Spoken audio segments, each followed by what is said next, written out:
న్యూటవి తెలుగు. ఇప్పుడు AP top 10 చూద్దాం. నందిగామ డివిజన్లో 77.0 మిల్లీమీటర్ల వర్షపాతం నమోదైంది.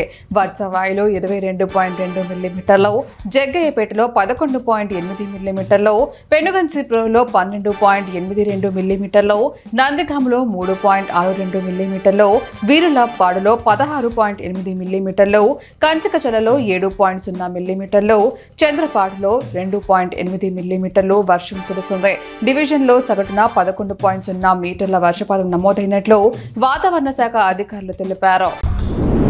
జీవితంలో విద్యార్థి దశ చాలా కీలకమైనది. 100 ఏళ్ల భవిష్యత్తు 4 సంవత్సరాలు ఇంజనీరింగ్ విద్యాభ్యాసం ముడిపడి ఉంటుందని ముఖ్య అతిథి శ్రీకాంత్ అరుణవిద్య అన్నారు. మెట్స్ డీమ్డ్ టు బి యూనివర్సిటీలో బీటెక్ మొదటి సంవత్సరం విద్యార్థులకు తరగతులు ప్రారంభమయ్యాయి. ఈ సందర్భంగా ఆయన మాట్లాడుతూ విద్యార్థులు సాంకేతిక పరిజ్ఞానంపై అవగాహన పెంచుకోవాలన్నారు. ఈ సమయంలో రియా హెమోనైడ్ రోబో యూనివర్సిటీ గురించి విద్యార్థులకు వివరించారు. Visakhapatnam police steel plant DGM నల్లి సుందరం ఇంట్లో జరిగిన దొంగతనం కేసును 24 గంటల్లోనే ఛేదించారు. ఈ ఘటనలో నిందితులని అరెస్టు చేసి సుమారు 1.2 కోట్ల రూపాయల విలువైన 24 తులాల బంగారు ఆభరణాలను స్వాధీనం చేసుకున్నారు. డీజీఎం భార్యతో కలిసి బయటకు వెళ్లిన సమయంలో ఈ దొంగతనం జరిగినట్లు పోలీసులు తెలిపారు. అనకాపల్లి జిల్లా చోడవరం సమీపంలో విజయరామరాజుపేట వద్ద వరదల కారణంగా డైవర్షన్ బ్రిడ్జి కొట్టుకుపోయింది. దీంతో చోడవరం, పాడేరు, నర్సీపట్నం, మాడుగుల ప్రాంతాల మధ్య రాకపోకలు పూర్తిగా నిలిచిపోయాయి. ప్రజలు తీవ్ర ఇబ్బందులు ఎదుర్కొంటున్నారు. అనకాపల్లి ఎంపీ, స్థానిక ఎమ్మెల్యేలు వెంటనే స్పందించి బ్రిడ్జి నిర్మాణానికి చర్యలు తీసుకోవాలని స్థానికులు కోరుతున్నారు. ప్రకాశం జిల్లా కాంబం మండలంలోని జంపలీరు వాగు ప్రవేశించింది. కొద్ది రోజులుగా అద్దవీడు మండలంలోని నల్లమల అటవీ ప్రాంతంలో కురుస్తున్న వర్షాలకు జంపలీరు వాగు ఉప్పొంగింది. వరద నీరు ఉధృతి పెరగడంతో వాగు వేగంగా ప్రవహిస్తోంది. అద్దవీడు, నల్లమల అటవీ ప్రాంతంలో ప్రారంభమైన జంపలీరు వాగు వరద నీరు కుంభం చెరువుకు వచ్చి చేరుతోంది. దీంతో స్థానిక ప్రజలు, రైతన్నలు ఆనందం వ్యక్తం చేస్తున్నారు. భారీ వర్షాల కారణంగా శ్రీశైలం జలాశయానికి వరద నీరు పోటెత్తుతోంది. దీంతో అప్రమత్తమైన అధికారులు 12 అడుగుల మేర 10 గేట్లు ఎత్తి దిగువకు నీటిని విడుదల చేస్తున్నారు.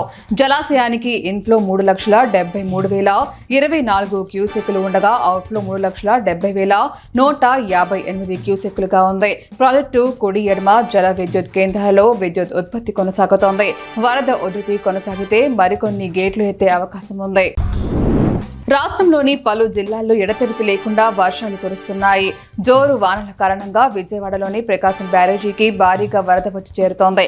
దాంతో బ్యారేజీ వద్ద మొదటి ప్రమాద హెచ్చరిక జారీ చేసే అవకాశం ఉందని అధికారులు తెలిపారు. ప్రస్తుతం ఇన్ఫ్లో అవుట్ఫ్లో 3.25 లక్షల క్యూసెక్కులుగా ఉంది. నదీ పరివాహక ప్రాంత ప్రజలు అప్రమత్తంగా ఉండాలని అధికారులు సూచిస్తున్నారు. గోదావరి వరద మళ్లీ పెరుగుతోంది. భద్రాచలం వద్ద నుంచి ఉధృతి పెరగడంతో కోనసీమలోని లంక గ్రామాలకు వరద ముప్పు పొంచి ఉంది. కోటిపల్లి వద్ద గోదావరి ఉధృతంగా ప్రవహిస్తోంది. ఇప్పటికే పంట పొలాలు మునుగుతున్నాయని రైతులు ఆందోళన వ్యక్తం చేస్తున్నారు. తీర ప్రాంతాల ప్రజలు భయాందోళనతో గడుపుతున్నారు.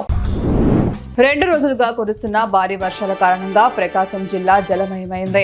పలువురు వాగులు, వంకలు భారీగా పొంగి పొర్లుతున్నాయి. వాహనాలు రాకపోకలు నిలిచి ప్రజల జీవనం కష్టమైంది.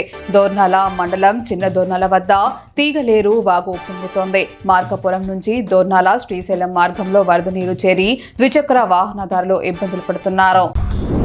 కూటమి ప్రభుత్వంలో విద్యా రంగానికి చీకటి రోజులు దాపరించాయని విద్యార్థి సంఘాలు, విద్యా సంస్థలకు వెళితే ప్రభుత్వ వైఫల్యాలు బయటకు వస్తాయన్న భయంతో అనుమతి లేకుండా జీఓలు తీసుకువచ్చారని జిల్లా వైసీపీ విద్యార్థి విభాగం అధ్యక్షులు చెవిరెడ్డి హర్షిత్ రెడ్డి ఆరోపించారు. తిరుపతి ఎస్వీయు ప్రధాన ద్వారం ముందున్న అంబేద్కర్ విగ్రహానికి నివాళులు అర్పించి కళ్లకు నల్లగుడ్డలు కట్టుకుని నిరసన వ్యక్తం చేశారు.